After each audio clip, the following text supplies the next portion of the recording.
বন্ধুরা, তোমাদের সামনে আজকে সানডে পটল চিংড়ি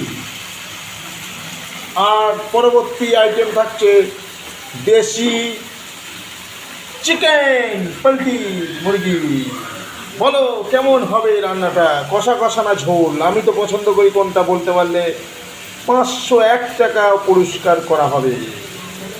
হাই বন্ধুরা, আরে আদা রসুন বাড়ছে তার সাথে, আমি তো চিন্তায় পড়ে গেছি।